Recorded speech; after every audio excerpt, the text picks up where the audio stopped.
Welcome to Titan HST's Business Continuity Today, hosted by Todd DeVoe, where planning meets reality.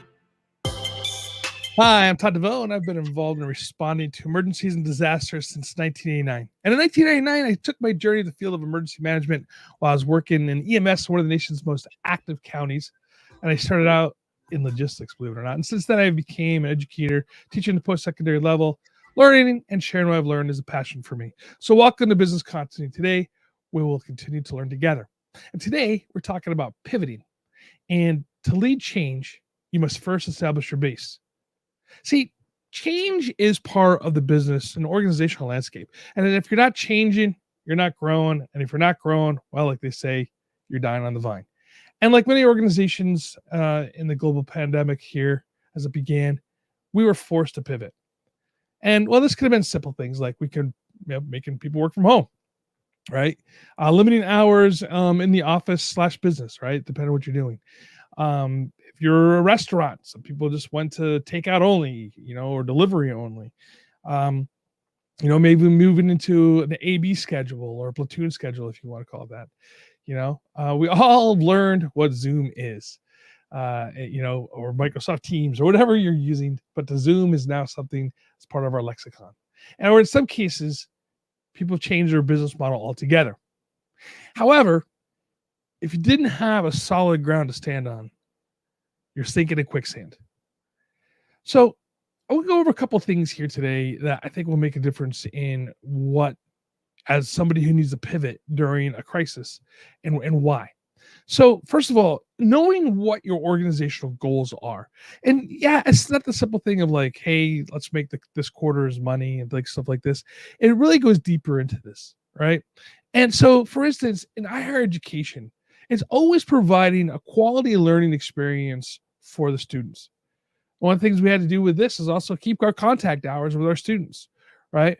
And then the other part of it is having regular and substance interactions. And what does that mean, right? You can't just, say, hey, here's a book and read it. That becomes a correspondence course.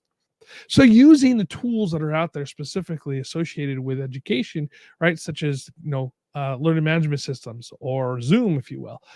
These things here really helped you be able to still participate in the teaching and the learning experience, especially in higher education. I really can't talk to K through 12. I can only talk a little bit about that since, having my children go through it. But the idea, though, is in higher education, it's a little bit different because we expect more and have more interaction needs to be done. So that is what we're talking about there is really shifting. And for a lot of schools, that was a problem, right? They did not have the ability to quickly pivot onto the remote learning.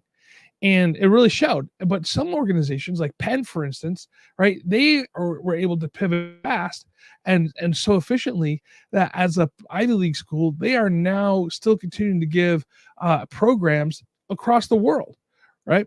With the University of Applied Research and Development, one of the schools that I teach for, right? Realistically, out of Auckland, New Zealand, it's a worldwide education process with still the same academic rigor that stayed. And so understanding that was what your organizational goal is, right? You're still able to provide those services and the goods that are needed. And the pivot realistically was just something that was like a little speed bump, if you will, in your delivery of services. And that kind of moves down to the next area. This is what are your personal and professional values? I'm not talking like morals and ethics. We can talk about that on a different show. I have a friend who owns a restaurant and they only use fresh ingredients. And if they can't get that item that's fresh, they don't serve it. And this is something that happened before the pandemic, right? And so their business, the people who would go to the restaurants, understood that the menu changed on a regular basis. And in fact, that became one of the things that they're known for. And people would go there because they might have a different dining experience this time around than they had the last. And they have to pivot on a daily basis based upon the local and fresh ingredients, right? So that necessarily isn't a bad thing. It's part of who they are. Their loyal customers know this and appreciate this. And it was hard on them with COVID. However, because their baseline, right? They not only survived in COVID, they grew by increasing outdoor seating, working with the local government to reduce the parking rules, and they became a destination location for diners in the region. So, how do you become a better leader? Time on working on yourself every day. And since you're listening to this program, well, I think you're doing that, right? And you have to help others grow in your organization. Just you yourself growing is one thing, but if you want to see your organization go forward and be better, everybody in the organization has to grow. Everybody in the organization has to take that time for themselves to be better. And you, as a leader, have to help people go through that process. Does your organization value leadership training, right? Whether it's going to LinkedIn and learning on LinkedIn, learn on training, or obviously it's harder now with COVID to send people out to training classes, but is this something that they value? Right? Do they value their employees enough to go and have them go through these types of training? Is it easy to talk to your C-suite? Can you actually knock on the door and walk in, or is there a gate guard there that keeps that C-suite up above everybody on top of the pedestal? Right? If you can't really easy talk to your C-suite, how can you help shift that organization on a pivot? Because at the end of the day, with business continuity and emergency management, we have to be able to communicate with the C-suite because we have to be able to make those decisions on the pivot.